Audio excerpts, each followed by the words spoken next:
Hey,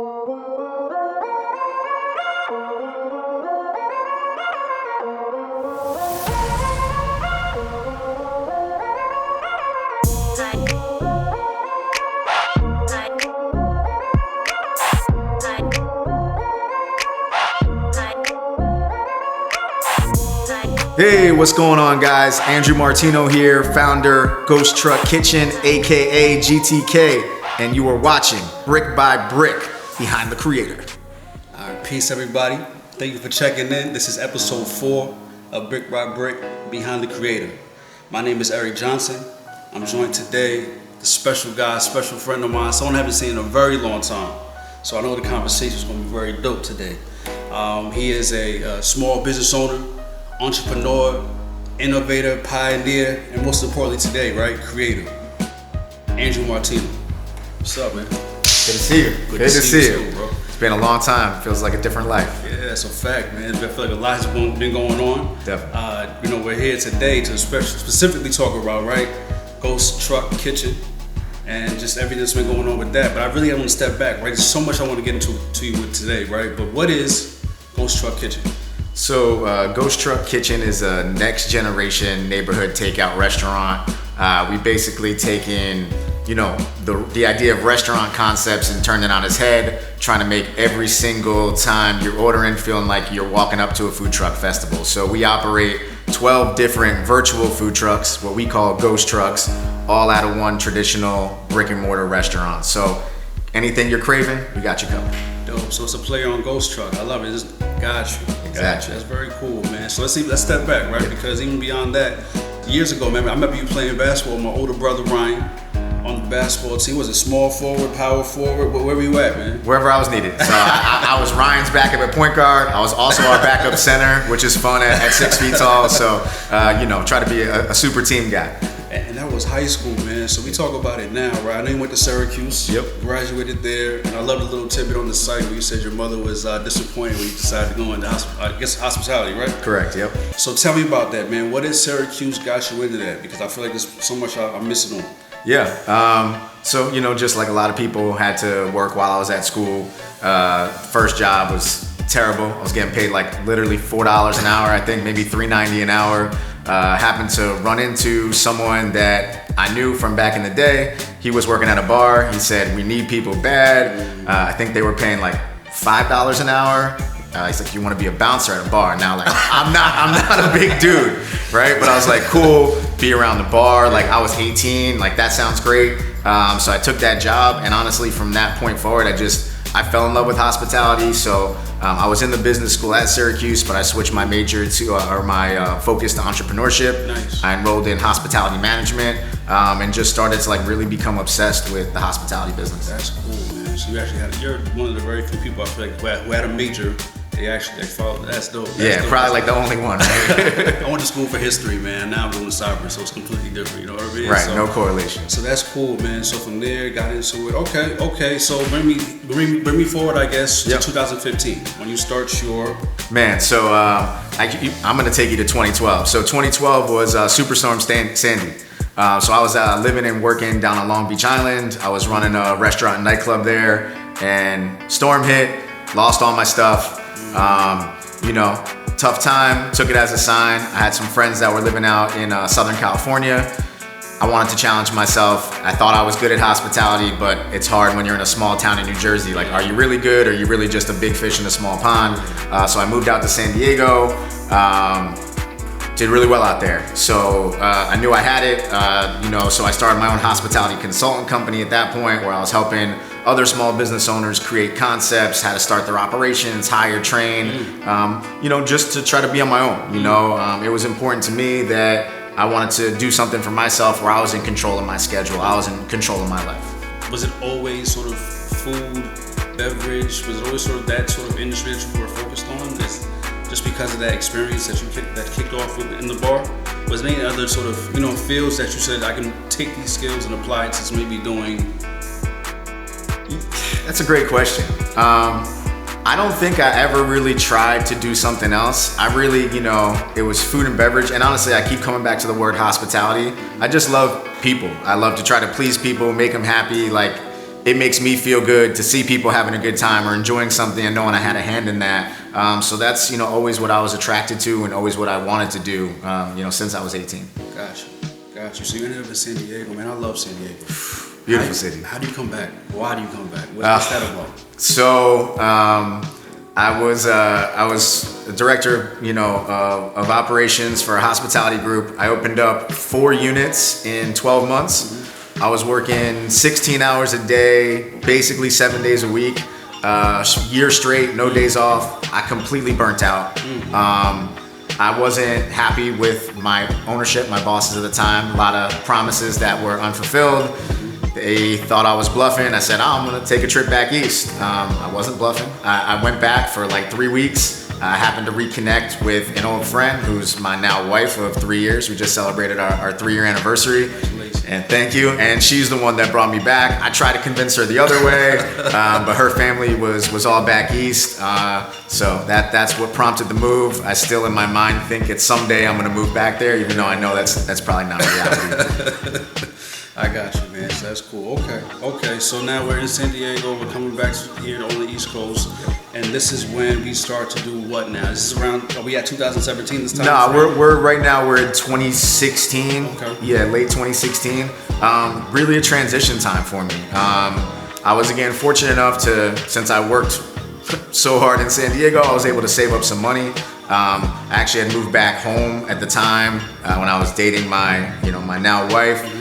Figured out what I want to do. So I was taking like small consulting jobs. I was working with, food tech company. I worked with a juice bar. I worked with a small like organic Italian restaurant. Just, smaller jobs while I was thinking like, do I want to take that leap back into working for another big company? Do I want to venture on my own? Like, what can I afford to take a risk? And it was like really probably like a year and a half where I was wasn't making a ton of money. I wasn't really sure where I wanted to go, so I was kind of like stuck for a little while. Yeah. It takes a lot of faith to take that leap, man. I feel like I'm right there right now in my life. You know what I mean? It takes, I commend you for that. Yeah. Just going out on your own. That's dope. That's super dope. So at that time frame, you're looking at the hospitality sort of field and food and beverage fields, and you're seeing and understanding these ghost kitchens, right? And understanding what's going on. Well, I sort of made the assumption then, sure. Right?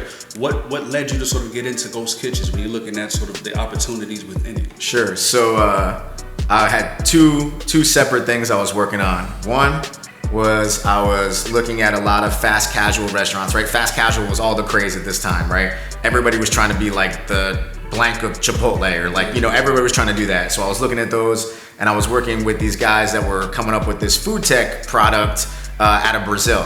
And their stuff was kind of a first iteration of a ghost kitchen. They weren't doing very well, but it was interesting and I was learning a lot. And I was looking at these fast casual spaces and I was seeing all these takeout bags and delivery drivers, and it was chaos. Nobody knew what to do, where to stand, like bags were everywhere. It just like wasn't great. And meanwhile, there's empty real estate.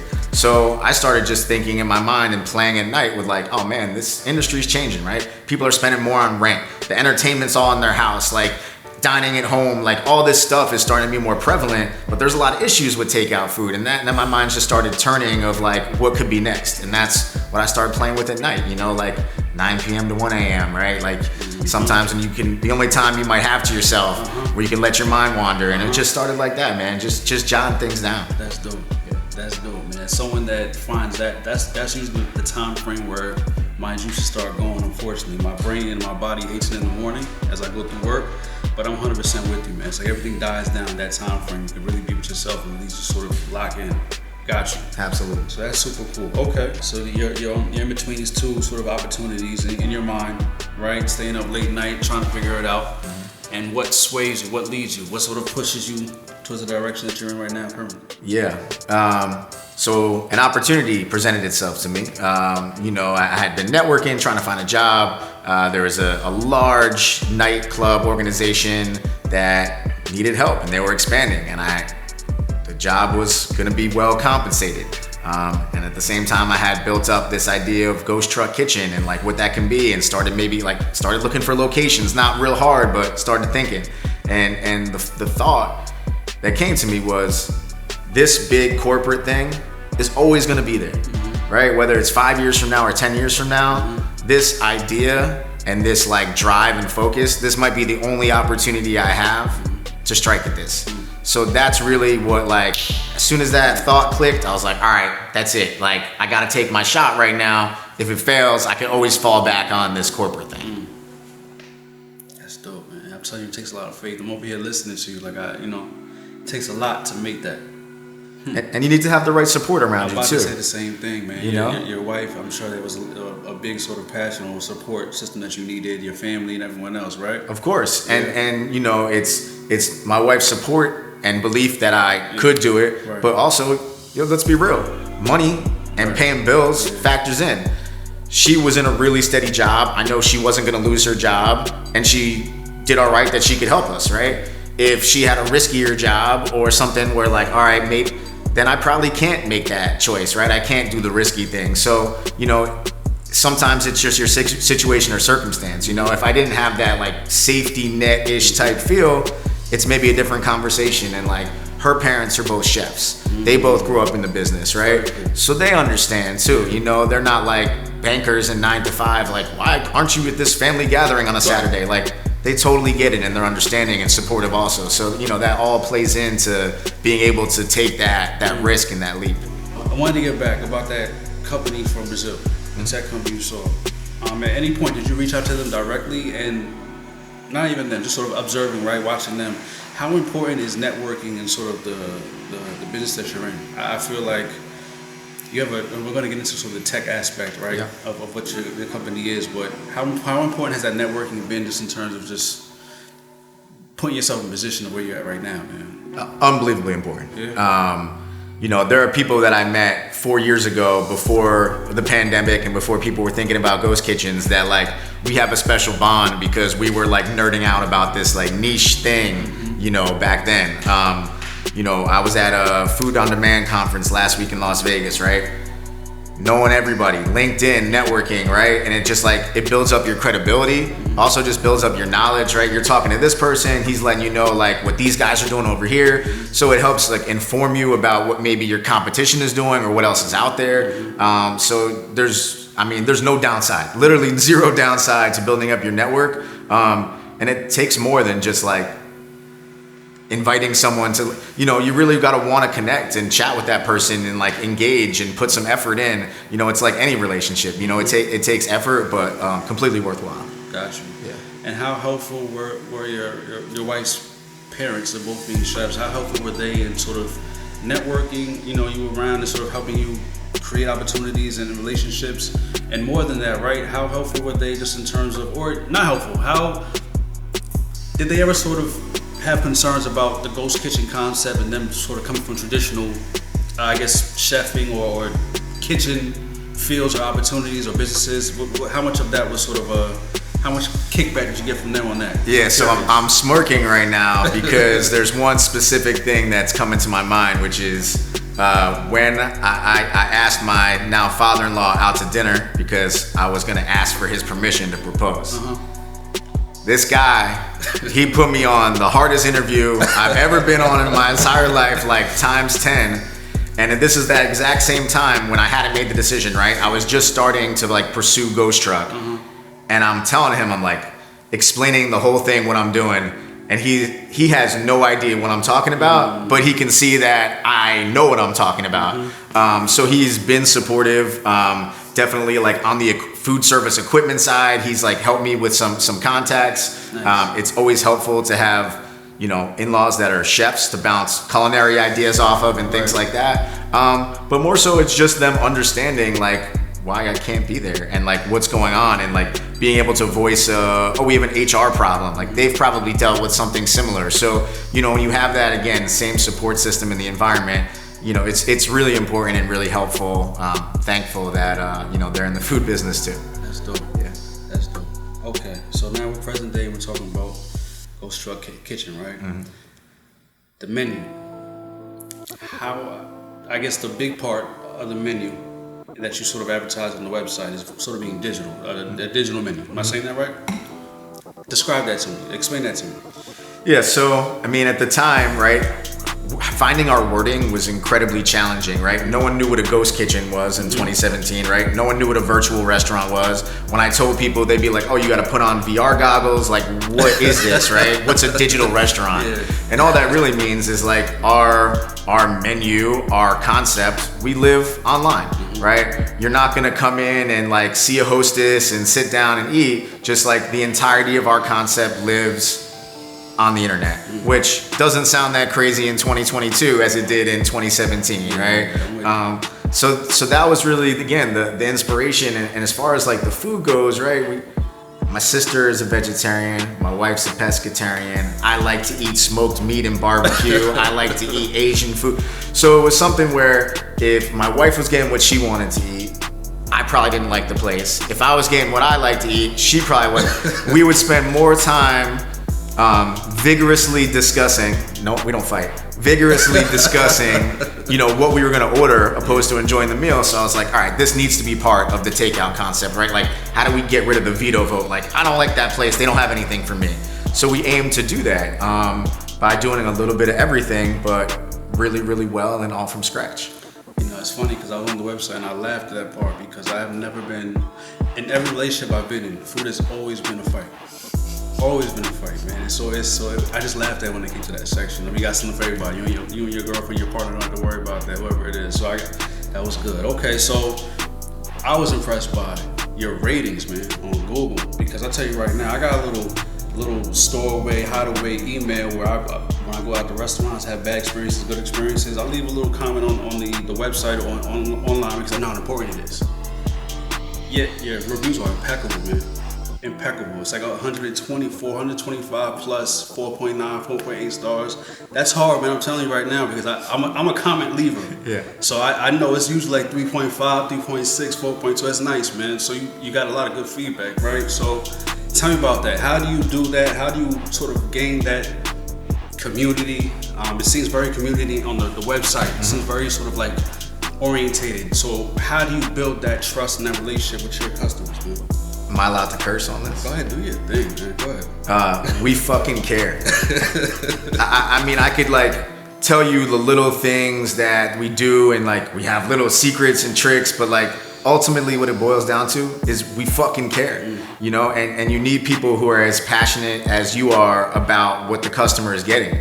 For me, investors don't like to hear this, but like we could have had higher revenues in the past had we not cared about maybe the ultimate feedback or what our brand is. But I know moving forward, brand and quality is all that's gonna matter, right? All these virtual kitchens and concepts popping up, check out their ratings in the 2s and low 3s, right? No one's coming back for that. So we really wanted to stand out, position ourselves as premium takeout. We put a lot of time and care into everything we do. We also use like great ingredients. And when you put those things together, that's how you get 4.8s and 4.9s. We're proactive and we give a shit. Like that's really what it comes down to. That's really cool, man. Okay. So, and then in terms of Jersey City, my brother mentioned that you may have done something innovative for, I guess, take out the whole experience in the city. Can you explain a little bit about what it was that he was talking about? I'm trying to understand, I guess. My guess is he was probably talking about community delivery. Now we could go on for like hours about third-party apps. I'll be somewhat brief-ish about it, but the reason I started community delivery, which I'll get into and explain what that is when the pandemic started, a lot of restaurants that weren't like us and didn't have the knowledge about what they were getting themselves into joined up on all these delivery apps. The math does not add up well for independent restaurants on delivery apps, right? They generally take 30 to 40% of every single transaction. You don't get to know the customer's email, phone number, full name, nothing like that, right? You don't know anything. That makes things really challenging as a restaurant. So, and then you kind of get addicted to it. You don't want to turn it off. It gets worse and worse, and eventually, like, you're kind of out of business. So what we did with community delivery was this technology all is accessible now. So I put together multiple out-of-the-box pieces used my network to connect different companies that didn't have an API together to connect themselves and integrate, to build out our own marketplace that's actually owned and operated by the restaurants themselves. So we have about just shy of a dozen on now, probably add about another dozen or 2 dozen hopefully by the end of the summer. And the goal there is just like a customer would go to Uber Eats, a local customer would come to us, right? Come to us, we don't charge you exorbitant fees. Right. The restaurants get to keep their money. Right. We reinvest in the community itself. We're not pulling all these dollars out of the system. And I hope that more communities do that, because again, like Uber Eats is not your friend. They're not saving restaurants. Grubhub is not your friend. There may be times where it's great to use them, but if you live in the neighborhood, support your restaurants directly. 100%. Honestly, I don't even like ordering DoorDash and things, man. I really don't. I don't like to leave my food. It's always in a different part of the building I live in and everything else, man. So Tino, I gotta tell you, and I'm not sure what this says about my circle of friends, right? But I asked 10 people if they knew what a ghost kitchen was, right? 5 knew, 5 didn't. But out of the 5 that didn't, 2 explained it without knowing really what it was. They guessed and got it. How much of a learning curve is there when you talk to somebody about what your business is? Explain it to them. Yeah, I think definitely depends on the age, where those people are living. Are they in suburbia? Are they in a city? Are they more likely to encounter one or not? So I host a food tour every Saturday. Groups between like 8 and 15. Okay. First thing I ask every single group is, who's heard of a ghost kitchen? Now, my response is only about 2 out of every 10 know or have heard of a ghost kitchen. And I'm so deep into it, right? Sometimes you're like, oh, everybody's heard of this. I don't want to say it's a challenge.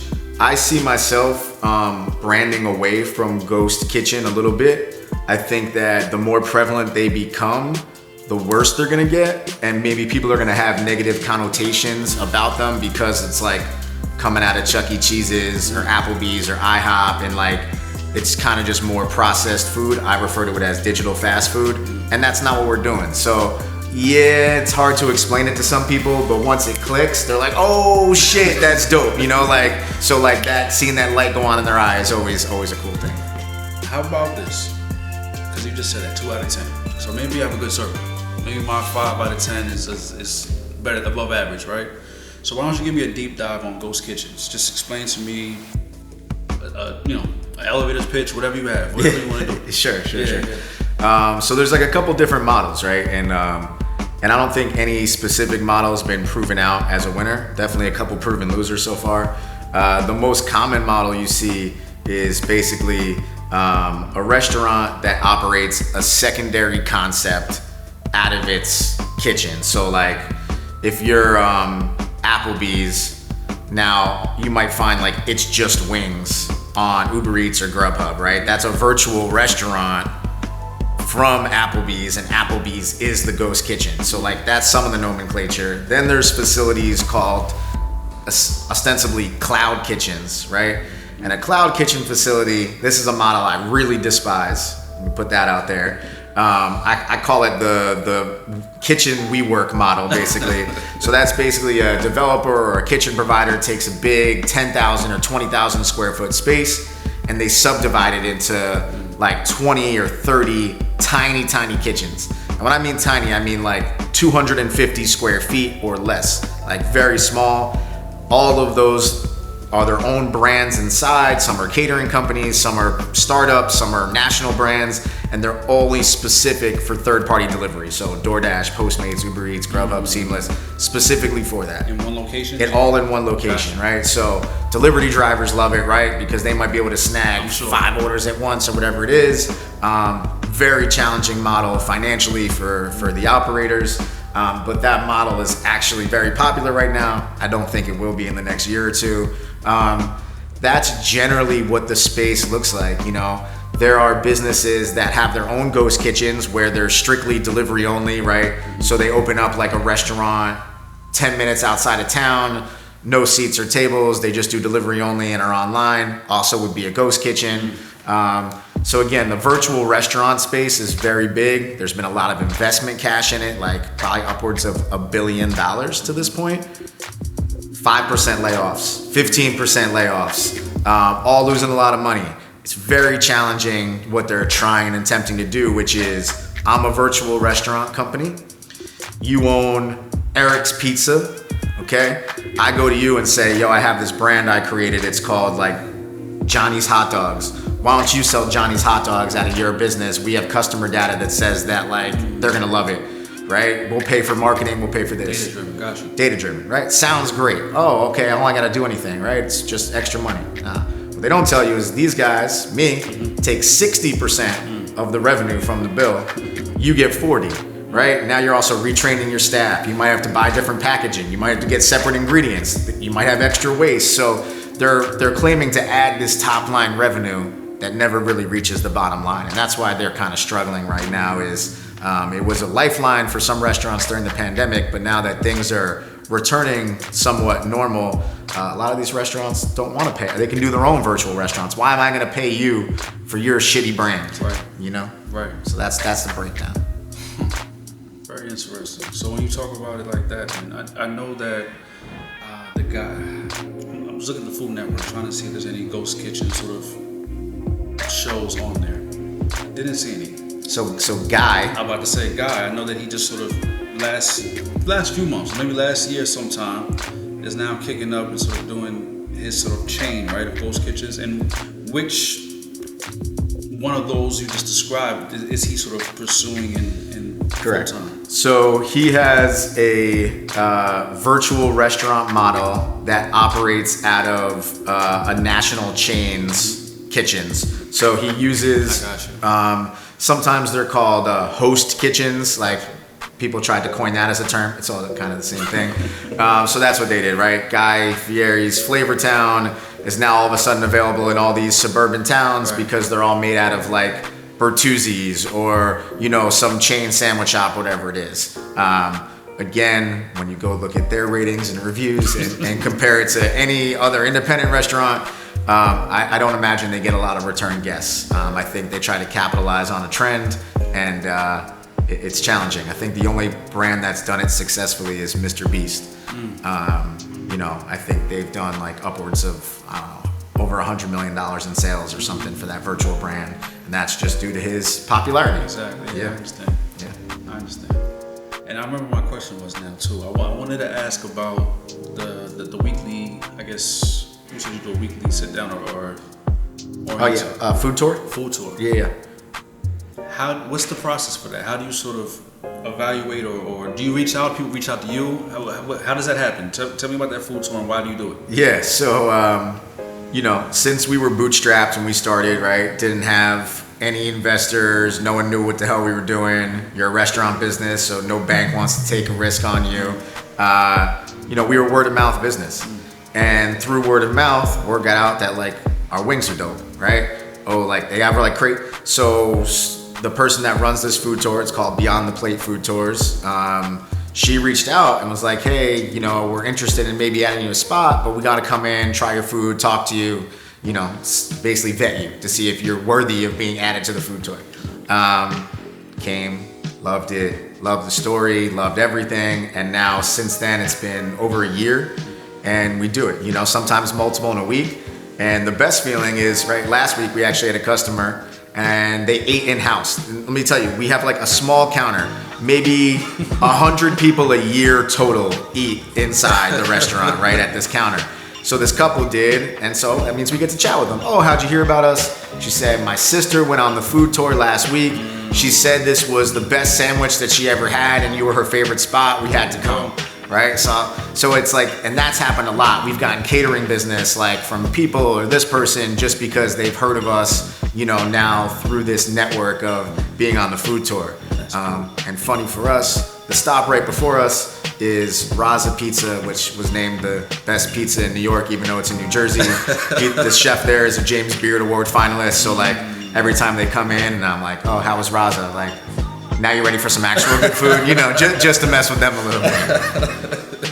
So I'm sure that weekly thing has been very helpful with COVID, right? Just sort of, I guess, fighting what's been going on with sort of the food, a lot of industries what's been going on. How bad or how good, right, has COVID been for you the past 2 or 3 years, just sort of managing the business and pushing forward? Yeah, so we were in a really unique position, right? Every restaurant pivoted into takeout. Right. We were already takeout. Right. So we didn't have a learning curve for like how to package our food, getting our menu digital. Right. Like we already had all that done. The challenging part was we had spent a year trying to build up our catering lunch business, because that's how we built our business model, was to do catering for offices for lunch and residential for dinner. Mm-hmm. Well, our catering went to zero because offices shut down. That was a challenge. I would say the consumer awareness that we existed grew exponentially during the pandemic because everybody was ordering takeout, sometimes different places, multiple times a week. Gotcha. And again, since we didn't have any money to spend on marketing, it was great to know that people are now finding out about us, spreading the word, and again, we kind of got to grow organically through word of mouth. So it definitely accelerated the business in some ways. It also, in a weird way, gave me confidence that this would work. It was really scary, I think, at first, because all of a sudden everybody's doing this little thing that I'm doing, right? Like, oh, we got this little niche, like no one's ever touching us. No. Every motherfucker's now coming after us, right? And our sales kept growing and our business kept growing, and that's kind of when it's like, all right, we got something now. Like the vaccine's out, people are traveling again, and like we're still growing like 100% month over month. Like we're doing something right. Flourishing, man. Yeah. Super cool. Okay, so in terms of the catering aspect, that it feels like the menu's catering heavy, right? That's a huge, if I would, just looking at it, I would say that catering is a huge part of sort of your business operating model. And you saying that got hurt, is it now sort of changing as we see sort of businesses going back into offices, more hybrid sort of situations? Has that been helpful? It hasn't as much as we would have liked. Gotcha. We had spent a good amount of money and time getting ready last summer for everybody to go back in the fall, and that's when that Delta wave had hit. And so that was a little bit crippling, and I was like, all right, we can't wait for office catering to come back. So we started to move forward with our like day-to-day lunch service, which, you know, has been better. We've definitely seen a little bit more office catering the last few months, but it's definitely still not fully back, not where we want it to be. Still concerns about people eating together and common area eating and things like that. But it's on the upswing. You know, we still think that'll be a big part of our business moving forward. Nice. And in terms of just the menu itself, how do you come up with the food? How do you decide what's going on? What's that thought process? Take me through that. How do we develop the menu we have now, and how do you change it the way that you change it? Because I know that it sort of keeps moving and elevating. So sure. It took me almost a year to come up with the original ghost truck concepts and the menu items. I took some of my experience in learning from the food tech company we mentioned in Brazil on why they weren't doing well. So I realized the reason they weren't doing well, so everybody can learn, don't do this, is they were trying to do every major food group. So they were trying to do Mexican, pizza, burgers, sushi, salads. And when you do that, you need a different piece of equipment for all that stuff. You need different ingredients. You need different labor. So they had all this extra expense and waste in all these categories. So I started to rethink how we wanted to do that. So using the same ingredients multiple ways was kind of the early key to unlocking how it was going to work. And then for the food, more just what I wanted to see. I try to focus on like what I wanted to eat and I wasn't able to get in Jersey City, or what I was able to get and I thought was shitty. So I was like, oh, I could do this better, or our neighborhood needs this. And that was kind of how it started. And then it was looking at the waste. Oh, how can we reuse this ingredient in a different way to create something totally new and exciting? And then there's that 9 p.m. to 1 a.m. time, right? Mind opens up, creative juices start flowing. Oh, funny names, food cravings, whatever it is. Like, I think this would be great. We could do this with our ingredients. So a lot of it was, again, it's fun, it's creative. Just get to play, play with the names, play with the dishes. You don't have to worry about like what it really generally looks like, right? It's to go. So I'm not worried about like how the dish is plated and serving. So it's just a whole different animal. And how many people how many people are employed at the location? How many people that work under you or work with you? Now 12. Gotcha. For a long time it was like 5, 6. Gotcha. Yeah, so now we're up to 12, which is a great place to be. Hopefully that's, at 20 by the end of the year as we keep, growing the business and expanding our hours. And you have a lot of experience, man. Hospitality is the management side, the business side. What have you learned in terms of management? What have you learned in terms of management? Just in terms of taking feedback, right? Are you open to some of your employees coming in and say, listen, can we try this sort of dish or try this sort of ingredient? How open are you to those sort of feedbacks and changes from people working with you and under you? Yeah, great question. I think the reason we're able to attract good culinary talent and exciting people is because of the fact that I don't have an ego about the menu stuff. We have right now a bowl of the month. It's like this bomb-ass tzatziki bowl with hot sauce and spice rub chicken. I didn't do any part of that bowl, didn't come up with it. All I did was taste it. It was unbelievable. Boom, it's going on. We have a hot noodle dish, someone else. So it's collaborative. There's a lot of feedback, even from customers. We take ideas from customers oh, why don't you do this sandwich with this thing? And I'm like, oh, that's a good idea. We should try that out. Usually it doesn't work, but we still try it, And again, that goes back to being a digital restaurant, right? We can try some stuff. It doesn't always work. Right. I use this example, right? Tacos travel like shit, okay? Mexican food generally doesn't travel well, yet people order tons of Mexican food for delivery. It's all right, I'm gonna do this different.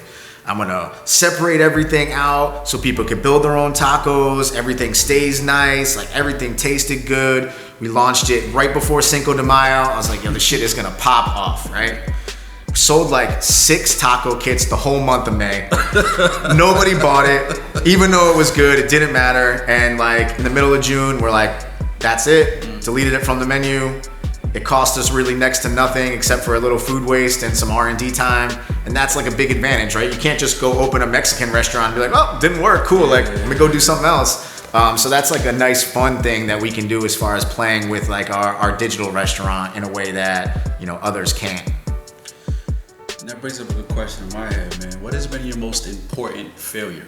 I feel like you mentioned that, but what's been your most important failure? Man, that's gonna take me a minute. That's a great question because there's definitely been a few. My most important failure. I think my most important failure was probably the first lease I signed for this kitchen, or the first letter of intent I signed. The landlord ended up screwing me over, and I didn't get the space. But I ended up finding the space that I'm currently in, which I think presented the brand in a much better light than it would have been had it been in the original location that I really wanted and was so upset that I didn't get. And so while that was a failure, it definitely turned our business in a different direction. And again, I think springboarded us to the position that we are now. And was that still in Jersey City? It was in Jersey City. It was in a more remote location. The rent was a lot cheaper, and there was a backyard, and there was some great things. And I was heartbroken when this guy's your business is a little too risky, which it was, right? What the hell was I doing, He's we're gonna go with this other business. I'd already had the LLC done, I was paying an attorney, and again, I'm bootstrapping, so every freaking dollar is life or death, and I was just distraught while trying to now pick up my, all right, well, gotta find another location, and turn of fate that found the one that I'm in now. It's funny how sometimes the things we want, man, desire the most, are just not good for us, doesn't work out. It takes a while to sort of figure out, but that's really cool, man. One important aspect, I think, from outside in of your business, right, is the give back. You talked about how important, because you fucking care, right? The business fucking cares. We partnered with you. 361 partnered with you over COVID, right? On some food dishes to healthcare workers in the hospitals. How important has that been, just in terms of getting you here, staying in the community, and going forward, right? Creating a community going forward. I really want to talk about, the future of the business, where you're on your trajectory, but can we talk about that aspect?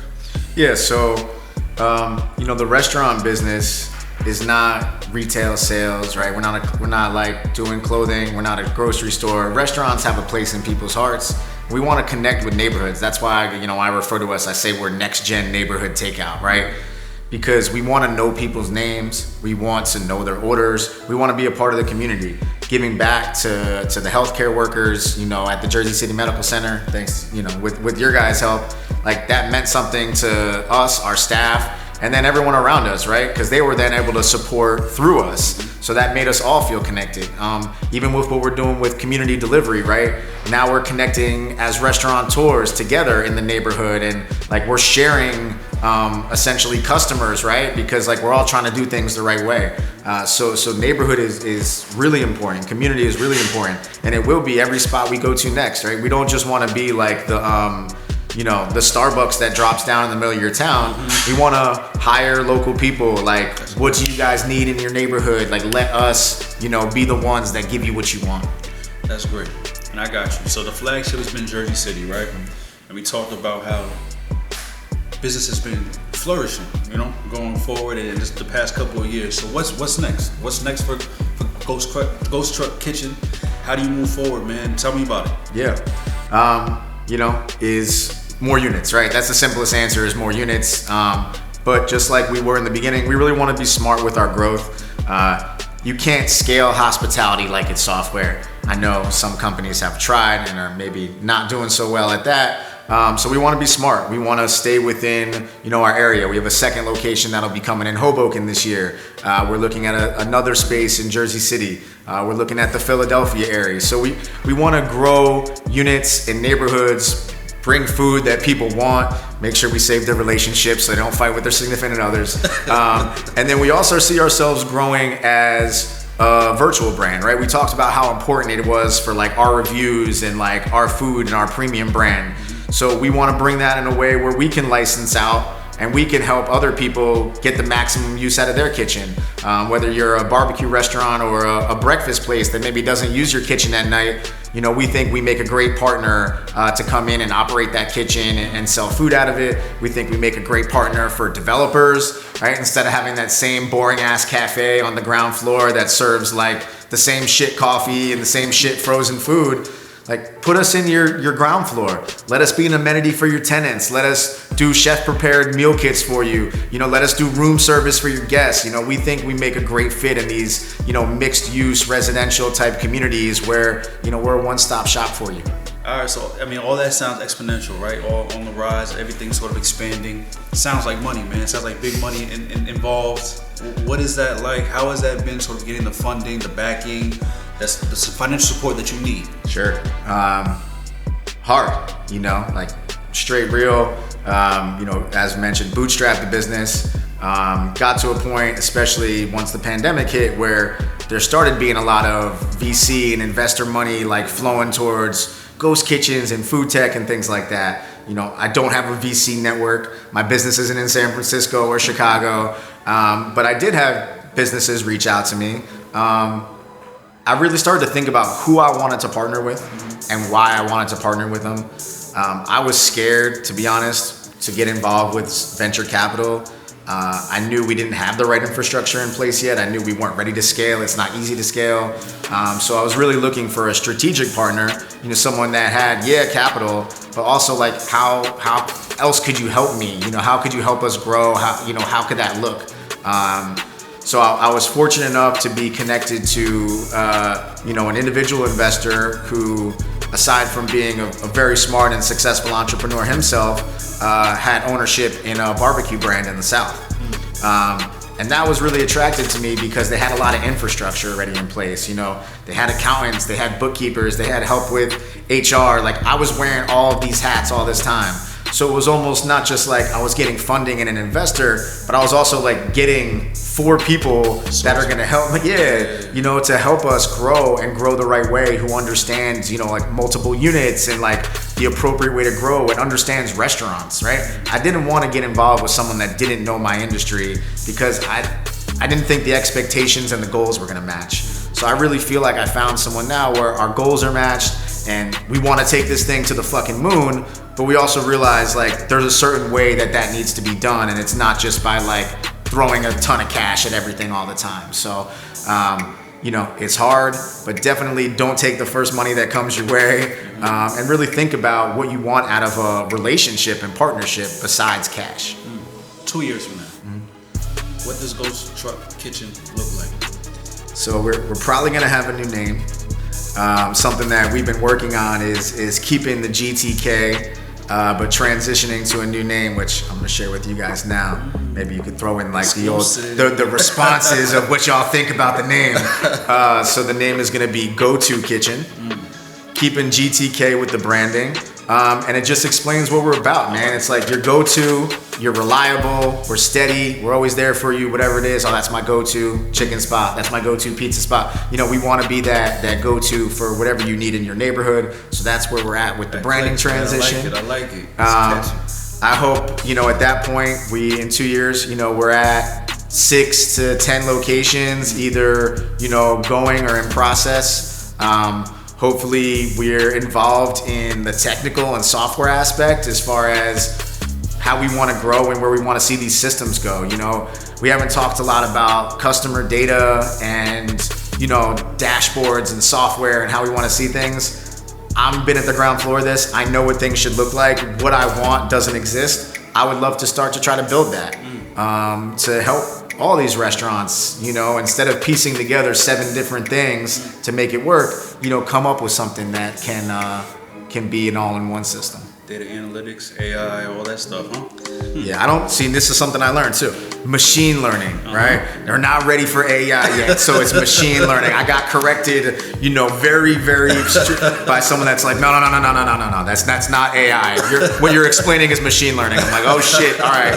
So now I tell people, so I sound like I know what's up. So yeah, so machine learning, CDPs is something that's become really important in the restaurant world. You know, lifetime value has always been important in lots of other industries, but in digital restaurants now, especially important. So just really figuring out how to master those things to create this customer database that we can rely on and you know, have that direct relationship and not be relying on DoorDash and Uber Eats. You know, we talk about the DoorDashes and Uber Eats of the world, you know, they're definitely not going anywhere. But we've kind of seen this play out already. So we still get to make the decisions every day, each one of us as consumers with our wallets and spend. So, you know, I was an early Uber user. I don't know if you were.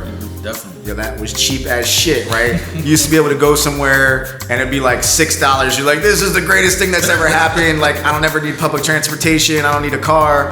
And then like 5 years later, that same ride is like $36, right? Like legit, right? 100%. So the same thing is happening on the food side with Uber Eats, right? You get those emails, $25 off your next order, $30 off. So their investors are subsidizing all these orders, right? And funneling everything towards Uber.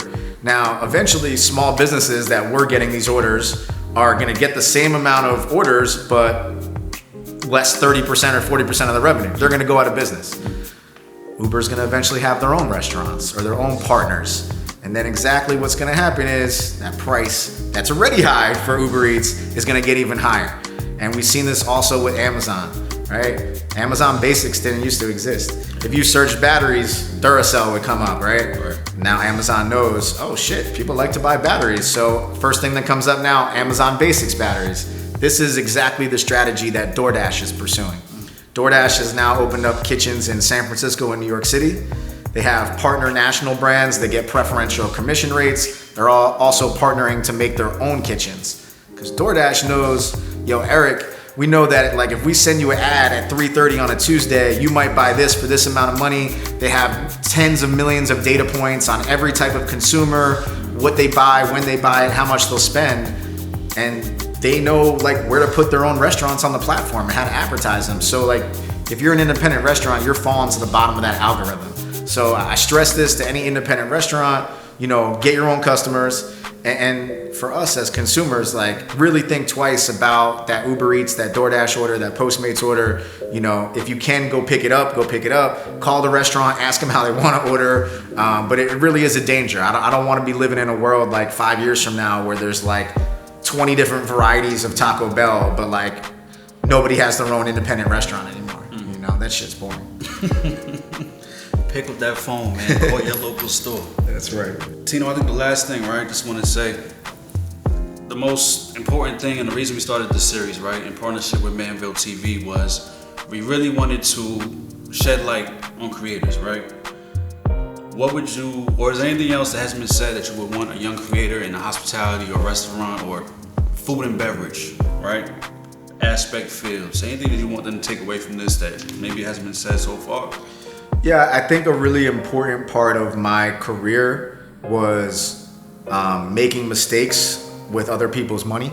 And I mean that to say, like, when you're in the restaurant business, for example, when you're like a manager or a general manager, a bar manager, right, you make decisions on your own, maybe with ownership approval, and you could be wrong. And you could cost them money or do something a different way, but you've learned that whole time. So it's really important, I think, to make mistakes when you're not solely responsible for them and get some of those mistakes and learning lessons out of the way before jumping into your own thing, because you jump into your own thing too early and you make some beginner mistakes that you could have avoided, you might be sunk before you even really gave yourself a chance. So I think, being around what you want to do, like I never advise someone that's never been in the restaurant industry to go open a restaurant, right? I hear that a lot. Oh, I have this great idea, I make this great dish. It doesn't matter. Your food doesn't matter. If you don't know the business, it's like the restaurants are a very complex thing that seem very simple. And that's why a lot of people fail, because they think it's gonna be easy. 5 tips for success for someone that wants to get into the hospitality field. What would you give them? Yeah, if you're looking to start your own hospitality business, I think the first most important thing is really having conviction in what that idea is. I've seen it a lot as a consultant where you have this idea, you spent all this money, you open up your doors, 3 months in, it's not working. You're like, oh, we gotta change everything. Like, if that's how easy it is for you to change your mind on what was supposed to work, then it's not gonna work out for you. So you really need conviction in your idea. That's number one. Number two is you gotta jump in at some point. It's scary to take that leap. Everybody goes through that. You just have to jump in when you feel the time is there. If you see a window, you got to take it, because you don't know when it's going to present itself again. Number 3, and this is something I didn't take this advice. Have more money than you think you need to start. Have a lot more money than you think you need to start. Get on top of that capitalization much sooner, earlier than you need. Real estate is still a very important part of the business, whether you're Ghost Kitchen or any other hospitality. Knowing your real estate, your location, what you're paying in rent. You could be the best restaurant in the world, but if the numbers don't work, you're gonna be out of business. And the last is invest in the people around you, right? This is a people business. You need great staff, great people to surround yourself with to help you succeed. When you find those people, treat them well, accept their help. Don't have an ego about it, but again, invest in your people. All right, so we're gonna wind down a little bit, man. Let's play a game, right? All right. Game is called Choice is Yours. First question: Bobby Flay or Anthony Bourdain? Ooh, Bourdain. Okay. Takeout or dine in? You know what I'm saying? Take out there. Come on, baby. Get high on your own supply. Back of the house or front of the house? Front of the house. I just like interacting with the guest whenever I can. Morimoto or Marcus Samuelson? Ooh. Morimoto, even though Samuelson's got a lot more stuff happening in Jersey, Morimoto was an OG guy from me, like that I grew up watching in the old Iron Chef days. So Morimoto for the win over here. Iron Chef is official, man. Yeah. Steak well done or medium? Neither. Medium rare. Don't be ordering a steak medium or well done. You know what I mean? Next thing you're gonna ask me if I'm putting some ketchup or shit on my steak. Nah, no question like that. I hope not, man. I hope I'm not gonna judge you though. All right, McDonald's or Arby's? I have had fast food once, probably in the past 4 or 5 years. If I did have a fast food choice, it would probably be McDonald's over Arby's. Got you. And owning a food truck or owning a Michelin restaurant? Wow, great question. 2 very different levels of hard work, but both very hard work. I would say I'd prefer the Michelin star restaurant. Any reason why?